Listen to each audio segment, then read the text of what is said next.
Boucle d'or et les 3 ours. Il était une fois 3 ours qui vivaient dans une confortable maison au fond des grands bois. Il y avait un gros papa ours un peu bourru, une maman ours de moyenne taille et un tout petit bébé ours. Chacun possédait sa chaise et son bol. Dans la chambre, il y avait 3 lits. Un très grand pour papa ours, un moyen pour maman ours et un tout petit pour bébé ours. Un jour, maman ours fit une délicieuse bouillie d'avoine et en versa dans chacun des bols. « Nous ne pouvons pas la manger tout de suite, dit-elle. C'est beaucoup trop chaud. Si nous allions faire un petit tour dans les bois en attendant que cela refroidisse, proposa bébé ours. Oh oui, allons-y. C'est une bonne idée, dit papa ours. Maman ours approuva elle aussi. Et les 3 ours s'enfoncèrent dans les grands bois, humant l'air frais le long des sentiers. Pendant que les 3 ours s'amusaient, une petite fille aux magnifiques cheveux blonds passait par là. Elle s'appelait Boucle d'or. Lorsqu'elle aperçut la maison des ours, elle y entra, car elle était bien fatiguée et avait grand faim. « Oh, oh, y a-t-il quelqu'un » cria-t-elle. Mais personne ne répondit. « Comme ça sent bon !» s'exclama Boucle d'or en voyant les 3 bols sur la table. Elle grimpa sur un tabouret pour goûter la bouillie de papa ours. « Aïe, elle est trop chaude !»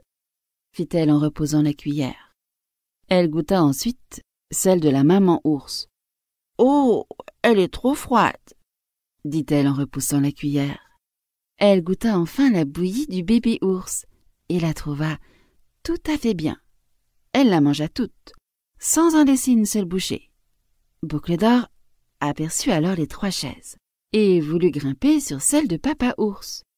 Mais il n'y avait même pas un coussin, et elle la trouva beaucoup trop dure. Elle essaya celle de maman ours, mais cette fois, il y avait trop de coussins, et elle la trouva trop confortable. Elle s'installa enfin sur celle de bébé ours. Elle était juste comme il faut, confortable et bien rembourrée. Et Boucle d'or s'amusa à sauter et à rebondir, tant et si bien qu'elle défonça la chaise et tomba par terre. « Je suis fatiguée » soupira Boucle d'or, en voyant les 3 lits dans la chambre. Elle grimpa sur le lit du papa ours, mais redescendit aussitôt. Il était beaucoup trop dur. Elle essaya ensuite celui de maman ours, mais celui-là était trop mou et plein de bosses. Elle monta enfin sur le lit de bébé ours. Il était tout à fait bien. Boucle d'or s'y laissa tomber et s'endormit aussitôt. Au bout d'un moment, les 3 ours, très contents de leur promenade dans la forêt, rentrèrent à la maison et s'aperçurent que l'on avait touché à leur bol.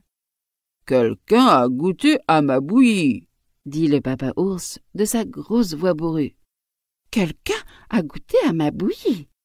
fit la maman ours de sa moyenne voix. « Quelqu'un a goûté à ma bouillie et l'a toute mangée !» cria bébé ours de sa toute petite voix. « Quelqu'un s'est assis sur ma chaise !» gronda papa ours de sa grosse voix bourrue. « Quelqu'un s'est assis sur ma chaise !» dit maman ours de sa moyenne voix. « Quelqu'un s'est assis sur la mienne et l'a défoncée !» pleurnicha bébé ours de sa toute petite voix. Ils allèrent ensuite dans leur chambre. « On s'est couché sur mon lit !» s'écria le papa ours de sa grosse voix. « On s'est couché sur le mien !» dit maman ours de sa moyenne voix. « Venez voir, quelqu'un est couché dans mon petit lit !» s'exclama le bébé ours, tout surpris. Papa ours avait une si grosse voix que Boucle d'or entendit en rêve le barrissement d'un éléphant. Quand maman ours prit la parole, elle crut qu'un corbeau croassait. En entendant bébé ours, elle crut être piquée à l'oreille par un gros bourdon velu, et elle s'éveilla en sursaut. Elle aperçut alors les 3 ours. Aussitôt, elle bondit hors du lit et s'enfuit à toutes jambes. Elle ne s'arrêta de courir que lorsqu'elle atteignit sa maison à la lisière des grands bois. Alors, papa ours répara la petite chaise qui fut bientôt toute neuve. Maman ours remit un peu d'ordre dans la chambre et ils s'installèrent devant 3 bols de bouillie d'avoine qui n'étaient plus ni trop chaudes ni trop froides, mais juste à point.